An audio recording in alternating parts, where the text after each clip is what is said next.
अस्मद्गुरुपरमगुरून्यतिवरपूर्णो सयामुनं रामं पद्माक्षनाथषडजित्सेनेशरमारमावतीं वन्दे वृन्दावनगरं वल्लवीजनवल्लभं जयन्ती सम्भवं धाम वैजयन्ती विभूषणं श्रीमान् वेङ्कटनाथार्य कवितार्के केसरी वेदान्ताचार्यवर्यो मे सन्निधत्तां सदा हृदि இந்த முடியானே திருவாய்மொழிக்கு திரவிடோபனிஷத் தாத்பரிய ரத்னாவளியிலே சித்தாகிருஷ்டி பிரவீணை அபிலபன சுகை ஸ்பர்ஷவாஞ்சாந்துகானை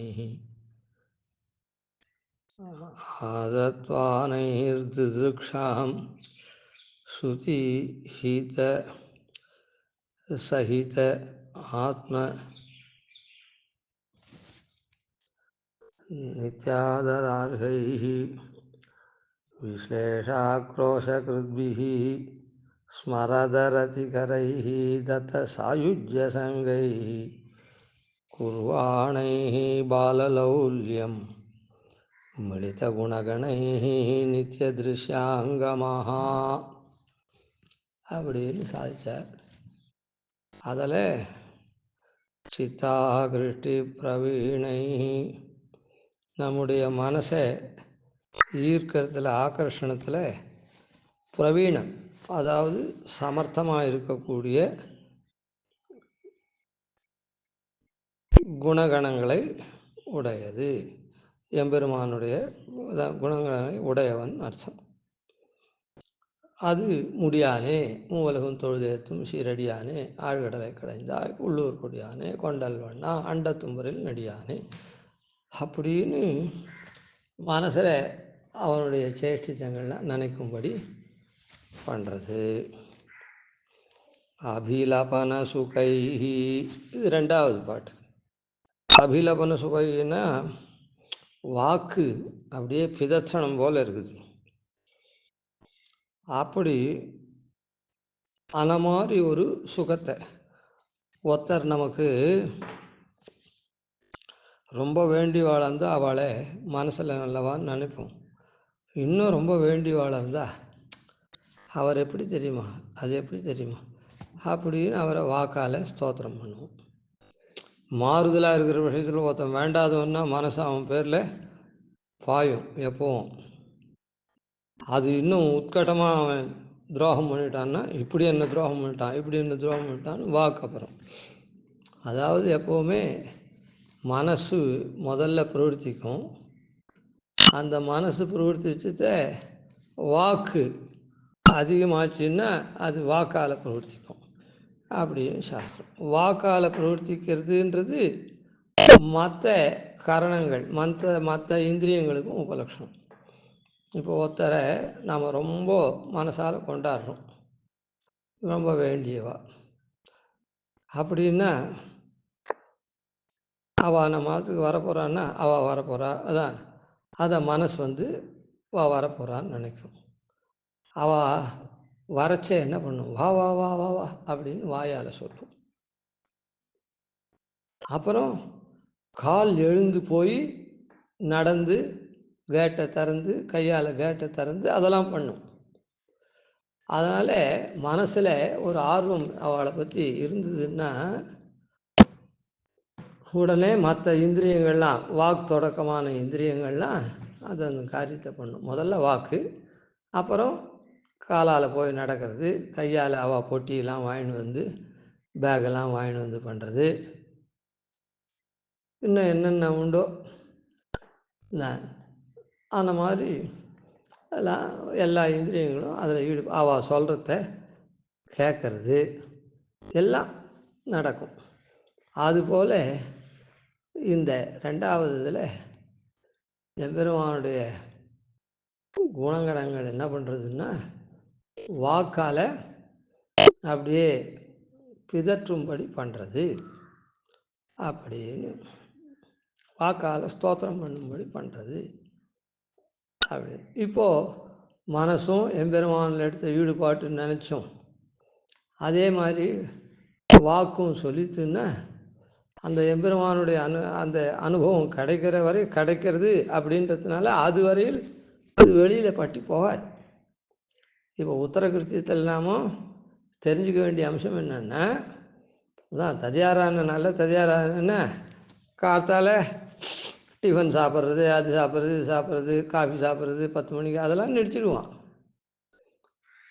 அது ஏன்னா அந்த எண்ணத்தினால.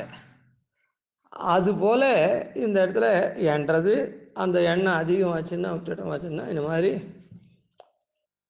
யாருன்னா வந்தாள்னா, என்னப்பா சாப்பிட்டுலாம் முடிச்சுட்டியா, மணி 11 இன்றைக்கி அதெல்லாம் ஒன்றும் கிடையாது, திருவாரூரத்தை மட்டும் இருக்கேன், சித்தமாக அவாத்துக்கு போகிறேன் அப்படின்னு வாக்கால் அதை பற்றி புகழ்வான் அவர் கேள்வி கேட்டவர்கிட்ட. அதுபோல் அதனால் வேறு எதையும் சாப்பிட்ணுன்னு தோணாது, பண்ணாது.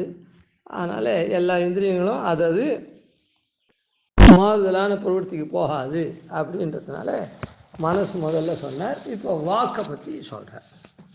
நெஞ்சமே நீள் நகராக இருந்த என் தஞ்சனே, தன்னிலங்கை கிரையை சற்ற நஞ்சனே, ஞாலங்கொள்வான் குரலாகிய வஞ்சனே, என்னும் எப்போதும் என் வாசகமே. அதாவது இதில் என்ன சொல்கிறார் அப்படின்னு சொன்னால், முதல் பாட்டில் மனசு சொன்னார், அதுக்கு அடுத்தது வாக்கும் தன் விருத்தியை செய்ய ஆசைப்படுறது அப்படின்னு இந்த பாசுரத்தில் சொல்கிறார். அதாவது வாக்கும் தன் விருத்தியை செய்யறது, அதனால் அந்த கிடைக்கக்கூடிய பலன் அப்படி இருக்கிறதுனால பூர்வ பாசுரத்தில் சொன்ன மனசும் இப்போ சொல்கிற வாக்கும் இதர வியாபாரத்தில் அல்லாத விஷயத்தில் போகாது அப்படின்னு இருக்குது. அதனால் நாம் இதை கொண்டு நம்ம இந்திரியங்களை பட்டி புகாமல் எம்பெருமானுடைய அனுபவத்தை எதிர்பார்த்துட்டு விழுந்தோம்னா அது இதர விஷயத்தில் கண்டபடி போகாது அப்படின்னு உத்தரகிருத்தியத்துக்கு அர்த்தம். நெஞ்சமே நீள் நகராகா, பெருமாள் என்ன பண்ணுறான், பரமபதத்தில் இருக்கான் பெருமாள். கலங்கா பெருநகரம் அப்படின்னு அதுக்கு பேர். ஆனால் அந்த பெருமாள் என்ன பண்ணுறான், கல்லும் கனைகடலும் வைகுந்தவானாடும் புல்லென்றொழிந்தனகொலே பாவம். கல் திருவேங்கடமலை, கனைகடல் க்ஷீராப்தி, வைகுந்த நாடு, அதெல்லாம் ரொம்ப அல்பமாக இருக்குது பெருமாளுக்கு. அந்த இடமெல்லாம் என்ன ஏன் அப்படின்னா, என்னுடைய ஹிருதயத்தில் அவன் அப்படி ஆதரந்தோற்ற வர்த்திக்கிறான். பெருமாள் என்ன பண்ணுறான், திருவேங்கடமலை இருக்குது, க்ஷீராப்தி இருக்குது, வைகுண்டம் இருக்குது, இவ்வளோ பெரிய இதெல்லாம் இருக்குச்சே. சுவாமி தேசிகன் சாய்க்கிறார், ஔதன்வதே மகதி சத்மனி பாசமானே ஸ்லாக்யே ச திவ்ய சதனே தமச பரஸ்மின் அந்த கலேபரமிதம் சுசிரம் சுசூக்ஷ்மம் ஜாதம் கரீஷ கதம் ஆதரணாஸ்பதந்தே. எப்படி உனக்கு பெரிய உதன்வதி திருப்பார்கடல் இருக்குது, அப்புறம் ஸ்லாக்கியமான வைகுண்ட லோகம் இருக்குது, இதெல்லாம் விட்டுட்டு எப்படிரா நீ இது கலைபரமாக இருக்குது, ரத்தமும் மஜ்ஜையும் மாம்சமும் அதுவும் இதுவுமா இருக்குது, இதில் நீ சூக்ஷ்மமாக இப்படி ஆதரம் கொள்றே இருக்கே அப்படின்னு ஆச்சரியப்பட்டு கேட்குற வரதராஜ பஞ்சாஸ்திரம். அதுபோல் நெஞ்சமே, இது ஆழ்வார் அதுக்கு முன்னையே இது சாத்தியத்து தான் அவள்லாம் சொல்லியிருக்கா. அப்படின்னா நான் கல்லும் கனகடலுன்றதும் ஆழ்வார் பாசுரம் தான் பெரிய திருவந்தாதியில். நெஞ்சமே நீள் நகராக, நீள் நகர், இந்த நெஞ்சந்தான் பெருமாளுக்கு என்னென்னா நீளமான நகர், அதாவது சங்கோஜம் இல்லாததான நகர். வைகுண்டமத்துக்கு அளவு கிடையாது சாஸ்திர ரீதியாக, இருந்தால் கூட பெருமாள் அதை காட்டிலும் இந்த மனசு தான் நீள் நகரமாக பெருமாள் நினைக்கிறான். சங்கோச்சம் இல்லாத இந்த இடமா பெருமாள் நினைக்கிறான். இந்த நம்முடைய ஹிருதயத்தை நெஞ்சமே நீள் நகராக இருந்த என் தஞ்சனே. நெஞ்சந்தான் நீள் நகராக இருந்தது அப்படின்னு சொல்லலை. அது என்ன சொல்கிறார் அப்படின்னா, நீள் நகராக இருந்த நெஞ்சமே என் தஞ்சன் அப்படின்னு சொல்லணும். நெஞ்சம் இருக்குதே பெருமாளுக்கு நீள் நகரா, வைகுந்தத்தை காட்டிலும் பெரிய இடமா. ஏன் அப்படி சொன்னார் அப்படின்னு சொன்னால், இந்த மனசு நினைக்கிறதுக்கு இருக்குதே அதுக்கு அளவே இல்லை. மனசு எங்கே வேணால் அது எவ்வளோ வேணால் நினச்சிட்டே இருக்கும். அதனால தான் நாம் திருவாராதனம் பண்ண செய்ய கூட அளவில்லாத பெருமாளுக்கு அளவில்லாத திருவாராதனம் பண்ணணும். ஏன்னா பெருமாள் எங்கும் நிறைந்தவன். அதனால் அப்படி இருக்கவனுக்கு அவ்வளோ பூர்த்தியாக திருவாராதனம் பண்ணோன்னா நம்ம மாத்தலை தழிவு பண்ணி சமர்ப்பிக்க முடியுமா? பழம் வாங்கி சமர்ப்பிக்க முடியுமா? புஷ்பம் வாங்கி சமர்ப்பிக்க முடியுமா? அப்படியே என்ன பண்ணணும்? அதனால் அந்த பெருமாளுக்கு மனசால் பண்ணிட்டோன்னு வச்சுக்கோ, மனசு எவ்வளோ வேணாலும் நினைக்கும். மனசு எவ்வளோ வேணாலும் நினைக்கும். அதையும் ஆழ்வார் ஒரு பாசுரத்தில் பூசும் சாந்தன் நெஞ்சமே, அந்த நெஞ்சம் நினைக்கிறத வாக்கு அதுக்கு மேலே சொல்லும். புனையும் கண்ணி எனதுடைய வாசகம் செய் மாலையே வான் பட்டாடையும் ஆகுதே. அந்த வாசகம்தான் மாலை பட்டு எல்லாம் அப்படின்னு. அதனால் மனசு இருக்குதே அதுதான் பூசும் சாந்துன்னு இருக்கட்டும். அதனால் இந்த பெருமாளுக்கு பெரிய இடம் திருவுள்ள பத்துறது இந்த மனசை, நம்முடைய மனசை. அதான் நீள் நகராக இருந்த நெஞ்சம் இருக்குதே அதுதான் எனக்கு தஞ்சம் அப்படின்னு சொல்கிற. ஏன் அப்படின்னு சொன்னால், அதுபோல் நானும்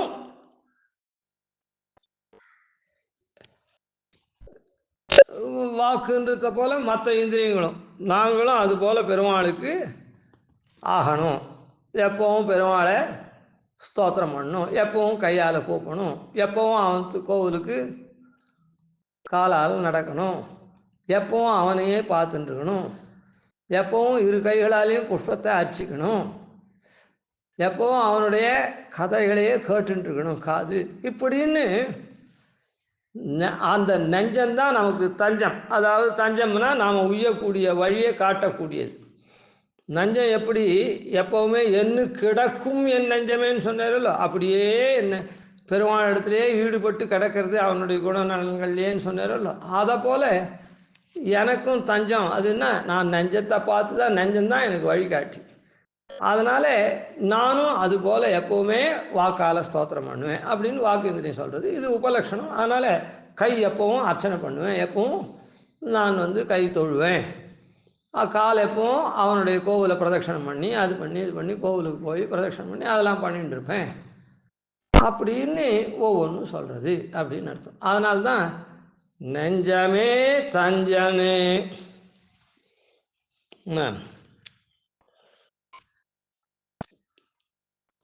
ஆன மாதிரி நீள்நகராக கொண்ட ஹிருதயத்தை, அப்படி நெஞ்சத்தை நீள்நகராக கொண்ட எம்பெருமான் தான் எனக்கு தஞ்சம், ஆபத்சகன். இப்போ நெஞ்ச சொன்னேன், நெஞ்சு தான் வழிகாட்டின்னு.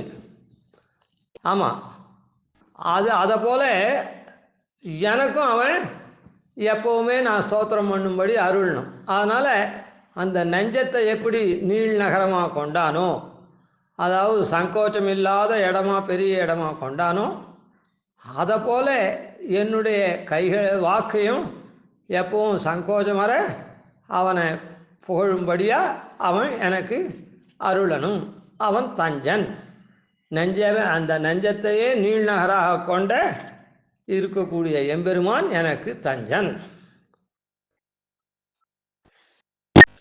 நெஞ்சத்துக்கு என்ன மாதிரி வாய்ப்பு கிடைச்சதோ அதே மாதிரி எனக்கும் அருளணும். நெஞ்சமே நீள்நகராக இருந்த என் தஞ்சனே, தன்னிலங்கை கிரையை சற்ற நஞ்சனே. தன்னிலங்கை இருக்குதே, இலங்கைக்கு தன்னிலங்கைக்கு, இலங்கைக்கு யார் இறை? ராவணன். அவனை என்ன பண்ணான் எம்பெருமான்? அழிச்சான். நஞ்சு போல இருந்து அவனை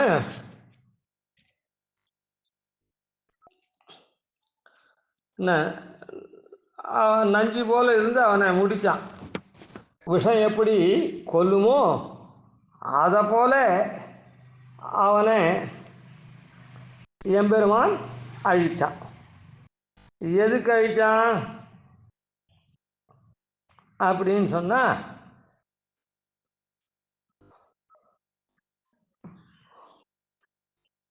அந்த லங்கைக்கு இறைவனாக இருக்கக்கூடிய ராவணனை நிரசித்து அவனுக்கு நஞ்சு போலான் அவன் உயிரை எடுத்தான். ஆனால் சரி, அவன் பண்ணின காரியத்துக்காக அவனை உயிரெடுத்தான். நஞ்சு போல அவனுடைய அம்புகளால் தொலைச்சி எடுத்து அவனை கொன்னுட்டான், நிரசிட்டான். சரி, தன்னிலங்கைன்னு சொல்கிறதே அப்படின்னா இப்போ இதனால் சொல்லப்பட்டது என்னன்னா, எம்பெருமான் முதல்ல நம்முடைய விரோதிகளை போக்கடிக்கக்கூடியவன். ஏன்னா நமக்கு உபகாரம் பண்ணுறத காட்டிலும் நம்முடைய விரோதிகளை முதல்ல ஒழிக்கணும். நமக்கு ஒருத்தன் ரொம்ப கஷ்டப்படுறான் அப்படின்னா, ஏழ்மையில் இருக்கான்னா, ஒருத்தர் உபகாரம் பண்ணுறாருன்னா, அவனுக்கு சாப்பாட்டு கொடுத்தாருன்னா முதல்ல அது போராது. அவனுடைய கடன்லாம் முதல்ல ஒழிக்கணும். இல்லைன்னா இவனுக்கு சாப்பாட்டு கொடுக்குறது மொத்தம் கடன்காரன் தான் பின்னாலே வாங்கி கொடுவான், இன்னும் பாக்கி இருக்குதுன்னு சொல்லிட்டு. அதனால் அவனுடைய கடன்லாம் ஒழிச்சாலே இவன் எதனா வேலை பண்ணி ஏதோ கஞ்சி கூழ் ஏதோ குடிப்பான். அதை விட்டுட்டு நீ சாப்பிட்றா, ஒரு மாதத்துக்கு உனக்கு இதோ தரேன், எவ்வளோ ஆகுது, 20,000 தரேன் அப்படின்னு சொன்னால், அந்த 20,000 கடன்காரன் வந்துடும்ல, நீ எத்தனை பண்ண அதை முதல்ல கொடுக்குன்னு வாங்கி போடுவான் சொல்ல.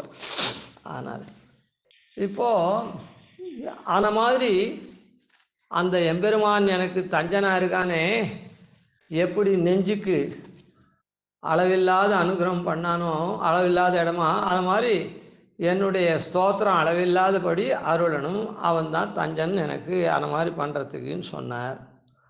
அதுக்கு உண்டான விரோதியை முதல்ல போக்கடிக்கணும். பெருமாளோட கூட எப்பவும் இருந்து கைங்கரியம் பண்ண வாக்குன்றது மாத்திரம் இல்லை, எல்லா இந்திரியங்களுக்கும் உபலட்சணம்னா கைங்கரியம் பண்ணணுமோ இல்லை. லக்ஷ்மி பாத சேவனத்துக்கு ஒரு பெரிய உதாரணமாக இருக்கக்கூடியவள். வடிவினை இல்லா மலர்மகள் மற்ற நிலமகள் பிடிக்கும் மெல்லடியை அப்படின்னு பாத சேவனத்துக்கு பெரிய உதாரணமானவோ. அவள் எம்பெருமானோட இருந்து சகதர்ம சரித்தவான்னு சொன்னாரே ஜனகன், அந்த மாதிரி கூட இருந்து அவனுக்கு கைங்கரியம் பண்ண முடியலையே, அவனுடைய தர்மத்தை அனுஷ்டிக்க முடியாத இந்த விரோதியாகப்பட்டவன் பண்ணுறான். ராவணன் அவளை பிரித்து அசோகவனத்தில் வச்சுருக்கான். அதனால் இப்போ அதை போல் நாமும் நம்முடைய பாபத்தினால எம்பெருமானுக்கு கைங்கரியம் பண்ண முடியாமல் இருக்குது. அந்த விரோதியை முதல்ல அவன் நிரசனம் பண்ணணும். அதனால் எனக்கு எப்பவும் மனசுக்கு எப்படி நீள்நகராக கொண்டு எப்போவுமே அங்கே வர்த்திக்கிறானோ அதில் ஆதரம் தோற்ற, அந்த மாதிரி என்னுடைய ஸ்தோத்திராதிகளை கைங்கரியங்களை ஏற்றுக்கிறதுக்கு எம்பெருமான் இருக்கணும். அதுக்கு எப்படி இருக்கணும்? என்னுடைய பாப்பங்கள்லாம் போக்கணும்.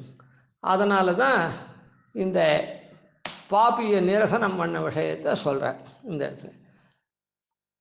தன்னிலங்கை கிரையை சற்ற நஞ்சனே, அதாவது ஒரு விஷம் வச்சுட்டா அதுக்கப்புறம் பிழைக்காது. திருப்பி அதை அடித்து கிடிச்சு பண்ணால் கூட என்ன ஆகும்? குத்துயிரும் கொலையுருமா இருக்கும், அப்புறம் கொஞ்சம் உயிர் பெற்றுடும். அதே விஷத்தை வச்சுட்டா ஒன்றுமே இருக்காது. இல்லை, அடித்து இது பண்ணால் ரத்தம் வரும், அது வரும், இது வரும், கக்குவான், எல்லாம் பண்ணுவான். கடைசியில் ஏதோ குத்துயிரும் கொலையுருமா எப்படியெல்லாம் பழிச்சுட்டுவான். அதுக்கு சான்ஸ் இருக்குது. ஆனால் விஷம் வச்சுட்டா உடம்புக்கு ஒன்றுமே ஆகாது.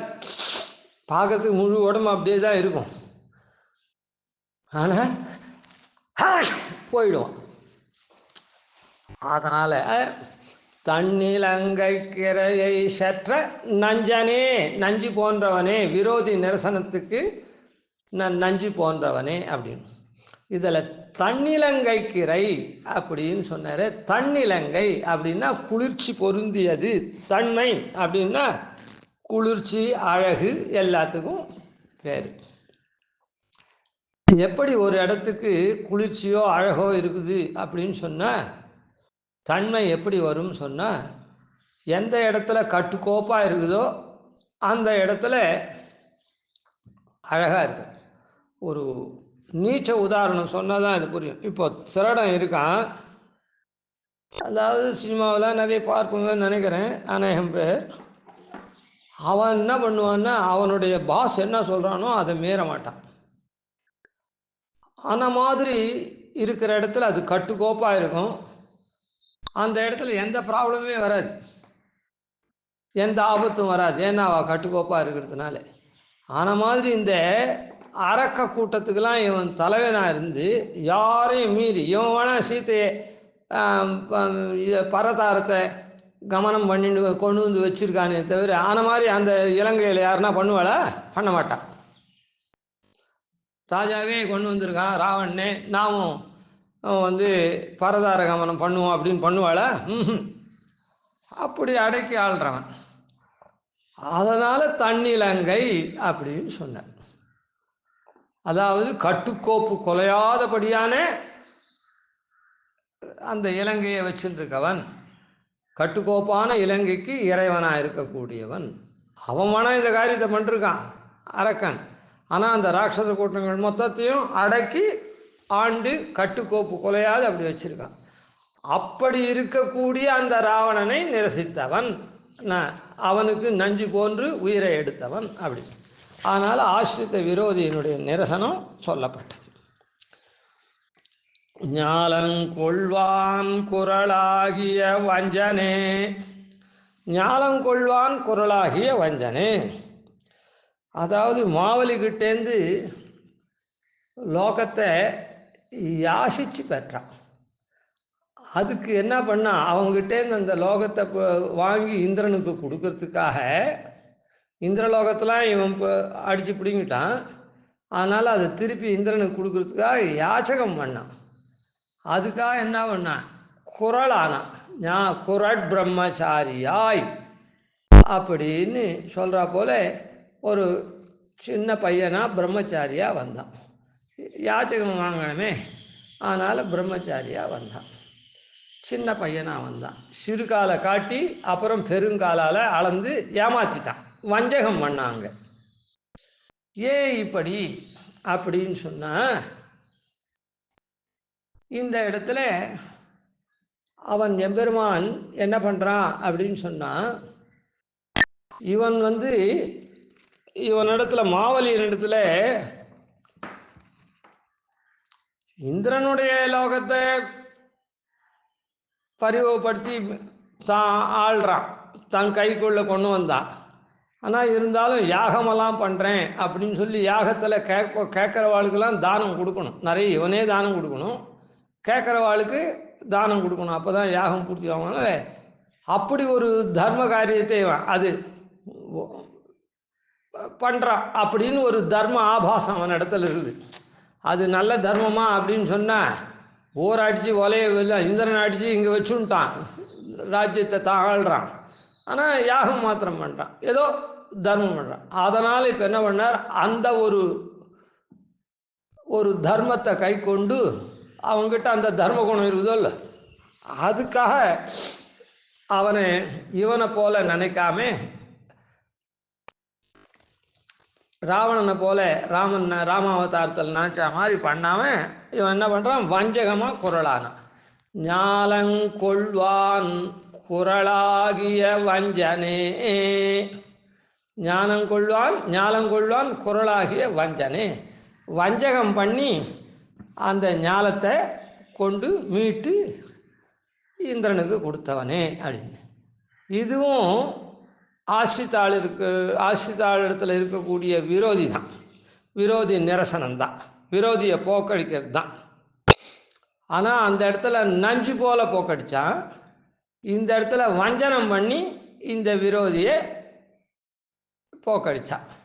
வஞ்சகம் பண்ண போக்கடிச்சான்னா இவனை ஒன்றும் உயிருக்கு ஆபத்து வரல, அவனை மாதிரி அழிக்கலை. சரி, ஏன் அப்படின்னு சொன்னால் இந்த இந்திரியங்கள்லாம் இப்போ இதில் தானே படிச்சிருக்கார் சுவாமி தேசிகன். முடியானேவில் ஆழ்வார் சொன்னபடிக்கு நாமும் இந்திரியங்களை பட்டி புகாத பகவத் விஷயத்தில் ஈடுபடுத்தி உத்தரகிருத்தியத்தை பண்ணணும்னு இங்கே ஆழ்வார் திருவள்ளுவர் நன்னா தெரியுது பாருங்கள். அதை தான் சுவாமி தேசிகன் சொல்லியிருக்கார்.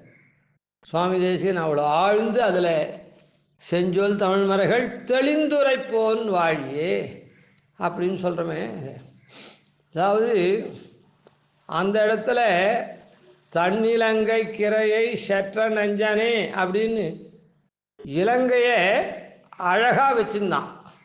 கட்டுக்கோப்பா, அதாவது யார் யார் எப்படி வாழணுமோ அப்படி தான் வாழணும், அது மீறி வாழக்கூடாது. அந்த மாதிரி கட்டுக்குலையாத கட்டுக்கோப்பாக வச்சுருந்தான். அதனால் தன்னிலங்கைன்னு சொன்னான்.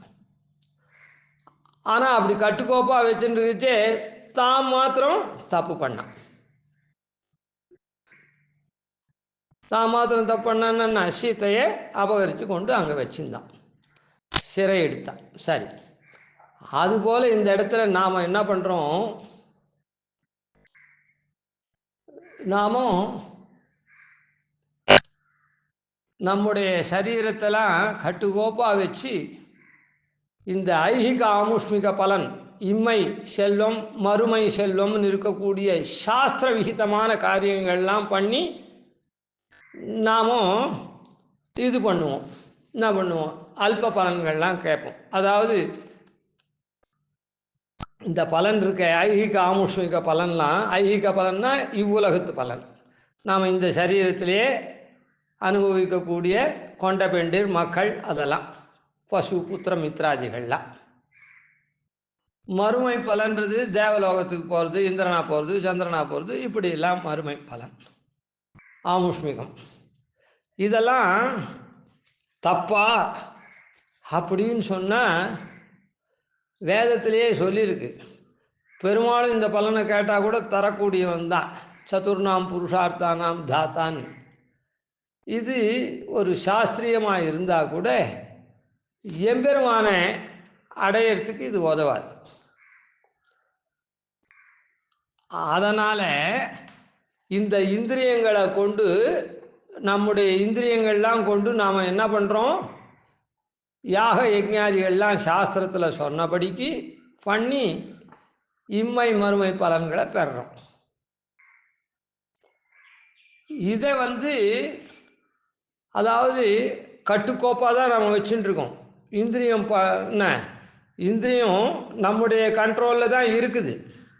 எப்படி இலங்கையை நன்னா வாழ்கிறானோ அதே மாதிரி கட்டுக்கோப்பாக தான் நம்ம இடத்துல இந்திரியம் இருக்குது. நாம் இன்றைக்கி இந்த யாகம் பண்ணணும் அப்படின்னா அதுக்கு தகுந்த விரதங்களை அனுஷ்டிக்கிறது, அதுக்கு தகுந்த காரியங்களை பண்ணுறது, மந்திரத்தை சொல்கிறது, கையால் எடுத்து ஆகுதியை சேர்க்கறது, அது இது என்ன உண்டோ நியமம் இருக்கோ இல்லை, ஒரு காரியம் பண்ணணும்னா அந்த நியமப்படி நம்ம இந்திரியங்களை நாம் பண்ணுறோம்.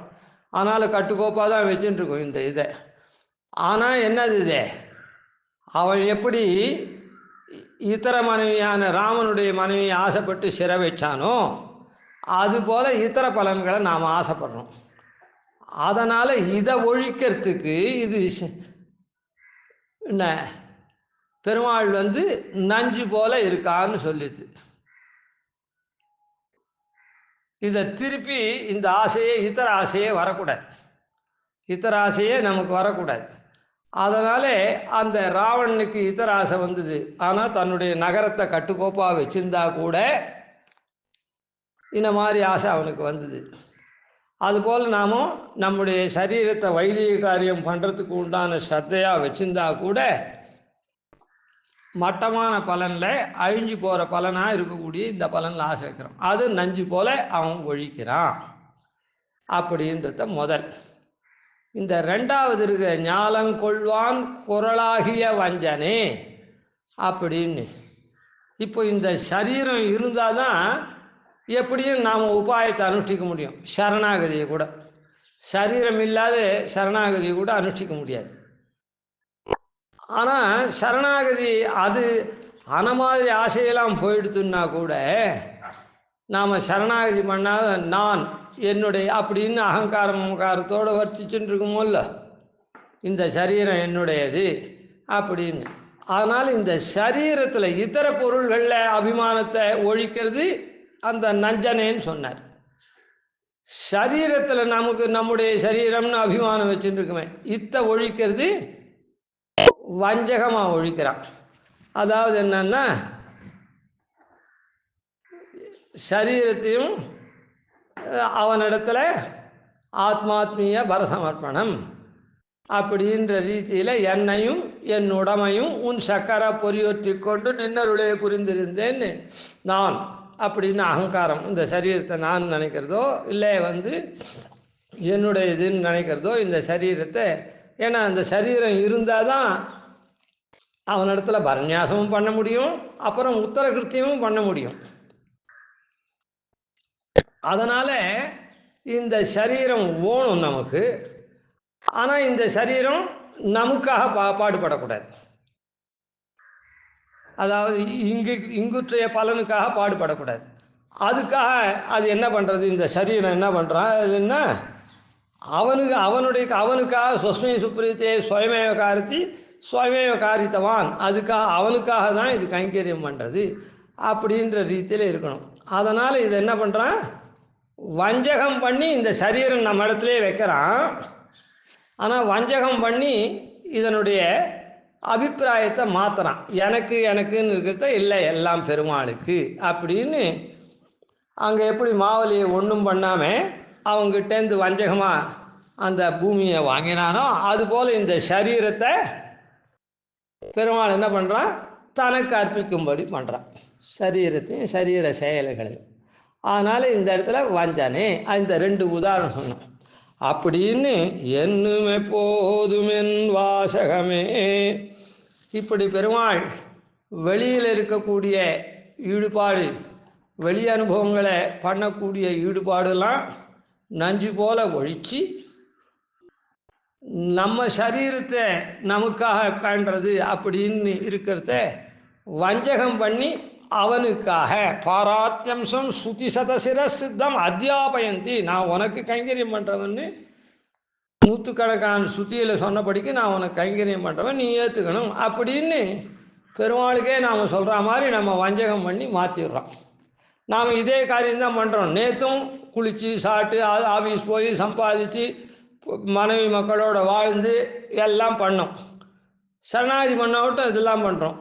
நேற்று வரை என் மனைவி, என் வீடு, நான் வேலை பண்ணி நான் சம்பாதிச்சேன் அப்படின்னு நான் சுகமாக இருக்கேன் அப்படின்னதெல்லாம் இன்னிலேருந்து இது எல்லாம் பெருமாளுடைய சொத்து. இந்த பெருமாளுடைய சொத்தை காப்பாற்றுறதுக்கு என்னை நியமிச்சிருக்கான். அதனால் நான் 7 மணிக்கு வேலைக்கு போகணும். நேற்று எப்படி எழுந்து 5 மணிக்கு எழுந்து காரியத்தெல்லாம் பார்த்து எல்லாத்தையும் முடிச்சுட்டு 7 மணிக்கு பஸ் ஏறியோ காரில் போகிறணும். அது மாதிரி இன்றைக்கும் தான் போகிறேன். ஆனால் இன்றைக்கிலேருந்து என்ன, இதெல்லாம் பெருமாளுடைய கைங்கரியம். பெருமாள் எனக்கு கொடுத்துருக்க ஒரு டிபார்ட்மெண்ட் போல் இதெல்லாம் நான் ரட்சிக்கணும், பெருமாள் கைங்கரியமும் அதுக்காக பண்ணுறேன்ற அந்த புத்தி வருது.